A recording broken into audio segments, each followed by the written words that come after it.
Good morning. Good morning, YouTube. Good morning, Instagram. Happy to be back. If we haven't met or you haven't jumped on an earlier episode, my name is Paul Kaloran. Super excited to be the division lead for dry needling, which is dropping very soon. First course in less than a month. But I'm going to dive right in this morning. If you saw the headline, today we're really just trying to unpack but answer what sounds like a pretty easy question.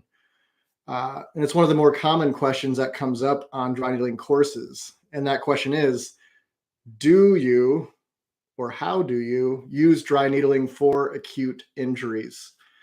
And just to define our target a little bit this morning, just so I don't take your entire morning, today let's unpack peripheral acute injuries, meaning spinal acute injuries of the spine are a little different.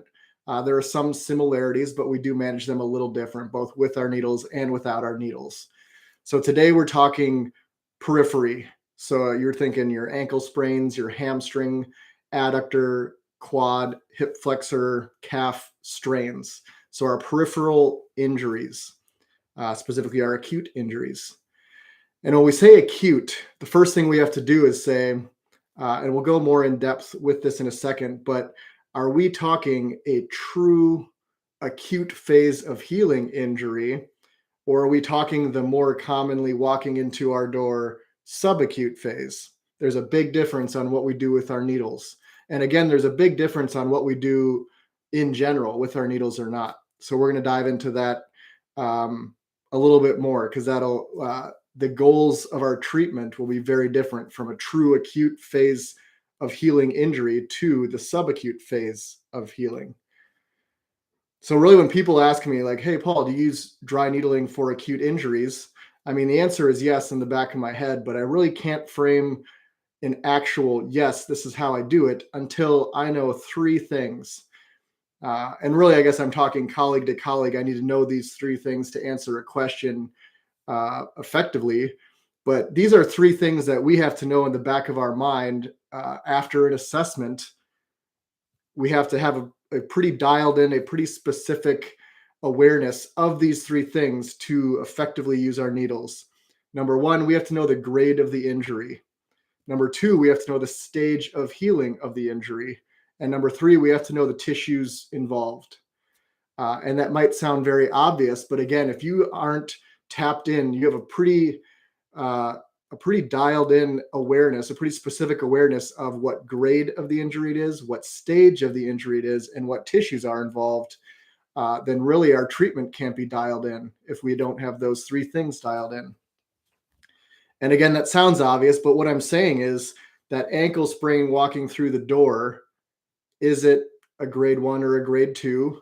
Is it a true acute phase, or are we now in the subacute phase? Again, we'll talk more about that in a second. And then what tissues are involved?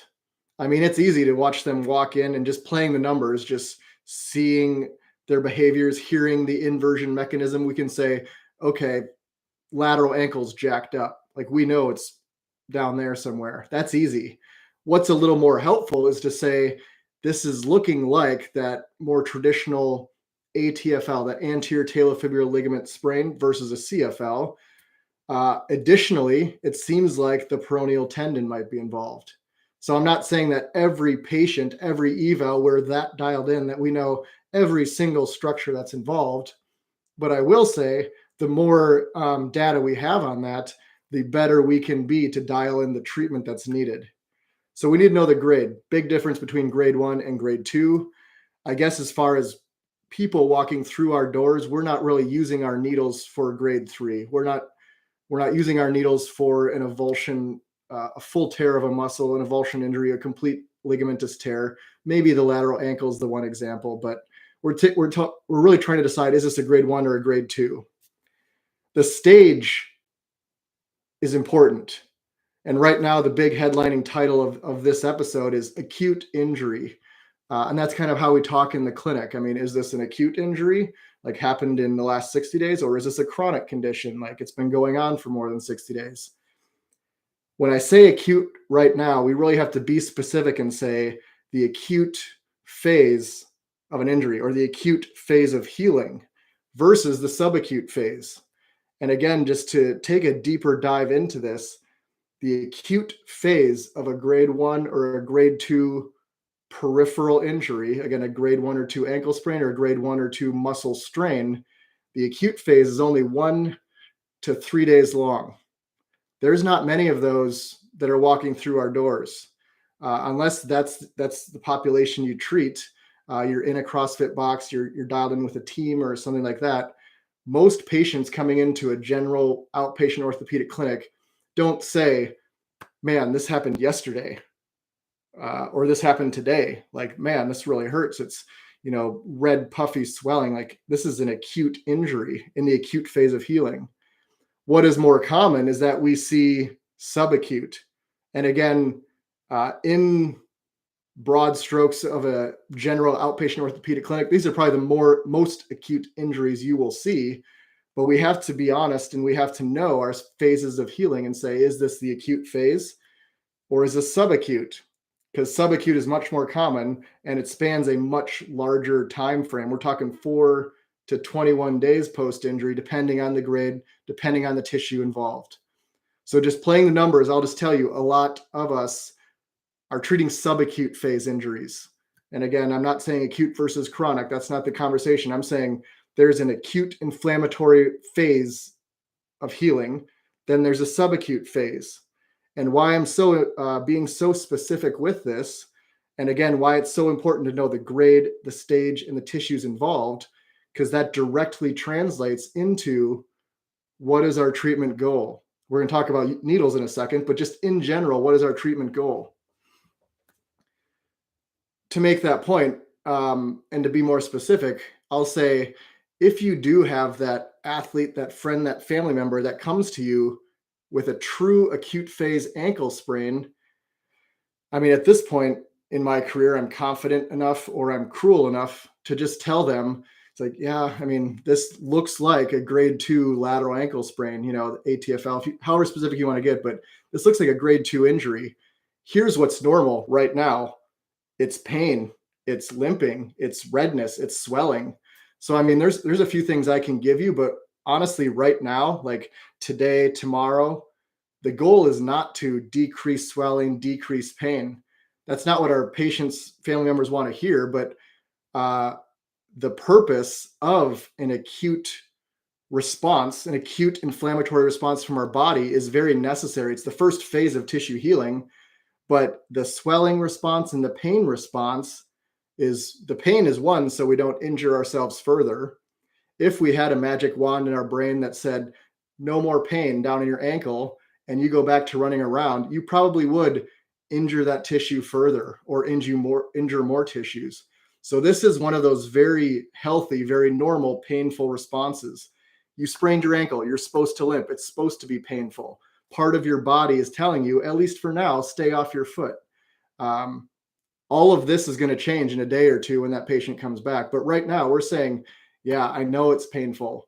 I'm really going to encourage you not to take those NSAIDs and not just to elevate and rest. Like, here's a few motions you can do. The pain is, you're saying 7 or 8 out of 10 now, which I believe, but I can guarantee that pain is going to get better every day for the next 3 or 4 days. That's one thing that we know for sure. If they're a relatively healthy person before the injury, most of us have sprained our ankles, but some of us, it's been a while and we forget, it's a painful injury. I mean, it's legit 8 out of 10 pain. I mean, there's people that go to the emergency room with ankle sprains. Like, we're not joking with, this is high level pain. And our PT brain immediately wants to be like, everything we do today has to bring your 8 out of 10 pain down to a 2 out of 10. I think we just have to be honest with our athletes here that, man, I know this is a painful injury, but this pain and the swelling is normal right now. When you come back in 2 or 3 days, my goal is going to be to decrease that swelling, and the pain should be much better by then. But right now, I just have to tell you, this is normal. It's good that it's puffy and swollen because that's the first phase of healing. Literally, that swelling response from our body is what it contains the injury, but it also is what marks the injury for all of our fire truck cellular and biochemical responses, which is the first phase of tissue healing to get to the right spot. So it's You have a painful ankle. That's good. Now your body knows where we need to heal. So I say all of that because we have this acute swelling, this 1 to 3 days, red, puffy, watery swelling of an ankle. If that person walks through my door and says, help me, I will. But what I'm not doing with my needles is going directly in the region of injury.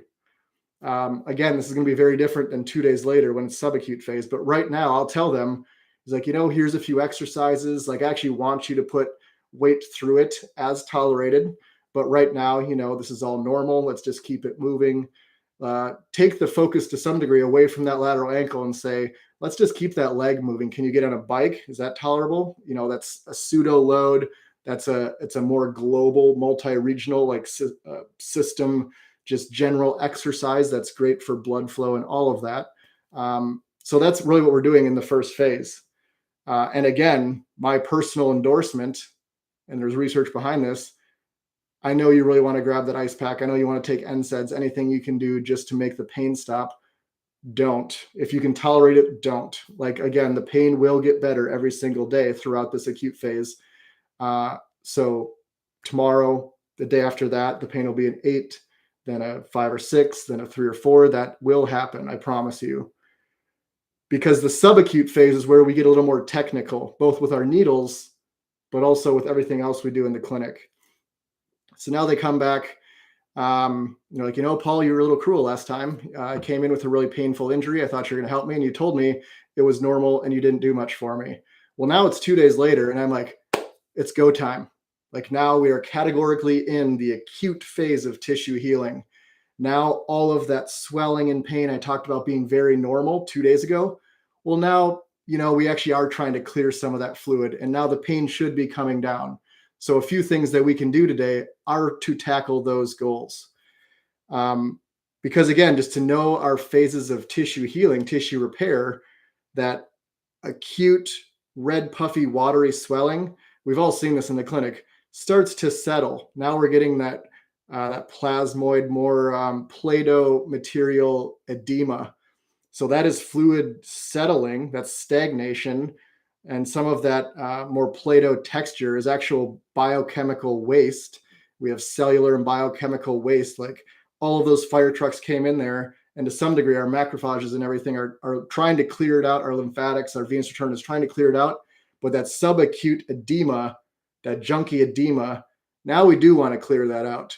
That's not still this is normal kind of a thing. I mean, it is normal, but now our goal is to clear that as quickly as possible, because settling edema is what turns into extracellular or extra articular scar tissue. It's what impacts joint mobility, joint capsules, all of that. So now my goal is to clear that fluid. My goal is to decrease pain. And again, to dial into some of the specifics here, what I am still not telling them is that with my needles and with my treatment today, let's say it's in that day 4 or 5, so we're the early subacute phase, my goal is still not necessarily to improve their mobility. I know their dorsiflexion is barely 0 right now. Early subacute phase, my goal is not to give them 15 to 20 degrees of dorsiflexion. If it improves, that's kind of a side effect, but right now my goal is not that. It's also not to improve strength. I know it's decreased. I know it's inhibited. I know they're still limping and walking funny. We will work on that in the later subacute or when the tissues are starting to remodel. But in the subacute phase, we take a very fluid-based, a very tissue repair specific focus. And again, I'd say one of the expert skills of using your needles or just managing athletes is to be able to communicate that. It's like, you came in day 1. Remember, I told you my goal wasn't to decrease pain. It was just to kind of allow this natural inflammatory response to occur. A few days later, we're subacute phase. Now my goal is still not necessarily to decrease your pain. It should be coming down, but it's not my number one goal with my treatment. My goal right now is to clear some of those fluids. It's a very fluid-based and a very regional or region or joint specific approach. And let's picture that lateral ankle sprain. Again, we're subacute phase. We're still week 1, end of week 1. We're going to use our needles not directly in the tissues that are involved. Again, that's nice to know for that lateral ankle sprain, that we're probably not going to put needles in peroneus brevis, maybe peroneus longus. But what we can do is put needles in gastroc soleus in the anterior compartment. And with my fluid-based fluid evacuation, edema evacuation focus, my goal is just to manufacture a low frequency muscle pump, which prompts venous return and muscle pumping in that region for the sake of edema evacuation. So very specifically, again, someone asked me, do I use needles for ankle sprains? Now that I know it's a grade 1 or 2 injury, now that I know that we're in a subacute stage, and now that I know what tissues are involved, I have a pretty specific answer. I'm like, okay, we're 7 days out. We're subacute phase from a grade 2 ATFL ankle sprain. I'm putting 2 needles in anterior compartment, 2 needles in gastroc soleus, and I'm letting them pump at a low frequency for as long as that treatment allows. Maybe that's 10 minutes, maybe it's 15, maybe it's 20, depending on your setup. So that's my very specific answer. Similar answer, but let's put different context because it's almost the same. But let's say it's a grade 2 hamstring strain. Again, I need to know the grade, the stage, and the tissues involved. So let's say we have a grade 1. I'll get to the location in a second. So it's a grade 1 subacute injury again, tissues involved. Here is where it's really, again, it's nice again to say this is not just a medial hamstring strain. I mean, that's where most of us can get with a quick history and even just like a patient report, subjective report.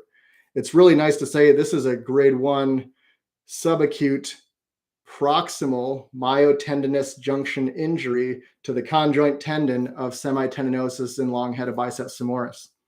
Again, just playing the numbers, that is by far the most common, your typical hamstring strain injury.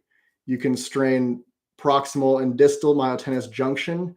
You can rupture intramuscular tendon attachments, and you can rupture the outer fascial. So I know this is a grade 1 injury, and it's very specifically at that myotendinous transition of so long head of biceps femoris, semitendinosus have a shared conjoint tendon at the ischial tuberosity. So I know exactly what tissues are involved and where it is. And again, how would I use my needles?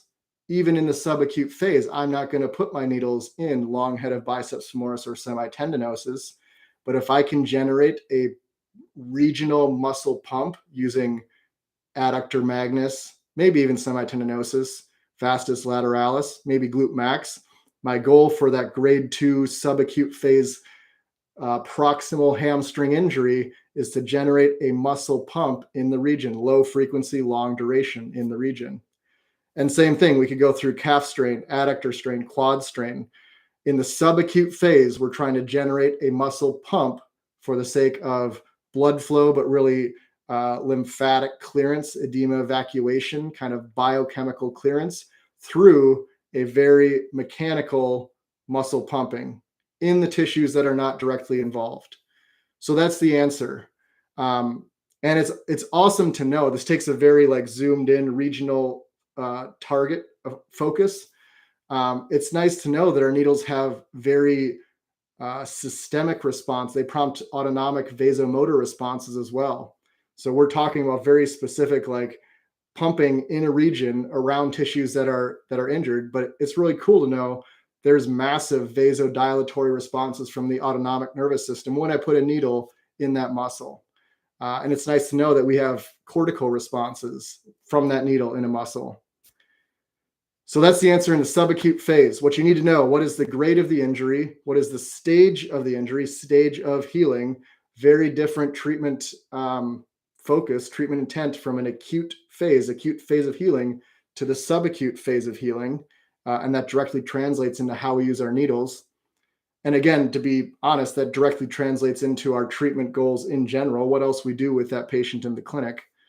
The goal right now is not, as cruel as it sounds, our goal right away is not to decrease pain, improve mobility, improve strength. I guess to go beyond the borders of this talk, after that subacute phase, which is either 4 to 21 days long, depending on the grade of injury and the tissue involved, then we start the actual tissue remodeling phase. So the subacute phase, we're trying to clear fluid, but it's also the initial repair phase. And then there's the long remodeling phase where we start with these delicate attachments of collagen, which start to reinforce themselves. And a talk for another day is, what are we doing with our needles and our treatment with that initial kind of fragile tissue remodeling versus towards the end when we it's more or less mature collagen. We need to put stress and strain on it. We need to build resilience and capacity in that tissue. It's a talk for another day. But again, using needling for an acute injury, first you have to know it's an acute injury versus subacute. I would argue subacute is where we have our biggest impact. But good news, that's when we see most of the patients, subacute, not that very short, true acute inflammatory response. So know the grade, know the stage, know the tissues involved, and then be able to communicate our goal with our needles to the patient. But once it comes down, like colleague to colleague, how do we use our needles? Let's not put needles directly in the tissues involved, the tissues that are directly healing. Let's get muscular needle targets in the region and create a muscle pumping response for the sake of blood flow, edema evacuation, lymphatic activation, all of that. And then how you have to wrap up every single needling endorsement, I guess, is what else are you doing to reinforce that? Because again, your treatment plan has to match. You can have very profound changes with needling, very profound short-term changes that you have to reinforce to kind of get that carryover. I'll take a second to see if there's any questions. I know most of you catch this recording. Still very early here on the West Coast. Nothing gets me out of bed more excitedly than wanting to talk about acute injuries. So thanks for bearing with me. We are really excited. We are kicking off the dry needling division, the dry needling courses for ICE. Initially, our plan was just let's start hot and heavy in 2023, but then we got more excited and said, let's put a few initial courses in 2022. What that means is we actually have 4 courses before the end of the year. So if you want to be one of those first wave tip of the spear people, we're going to Oviedo, Florida. We're going to Frederick, Maryland, Milwaukee, Wisconsin, and Hendersonville, Tennessee before the end of the year. Super pumped. Otherwise, if you have questions, send us a message. You can follow me at DPT with Needles. Otherwise, at Ice Physio. No comments. Thanks for joining, guys. Have a great day.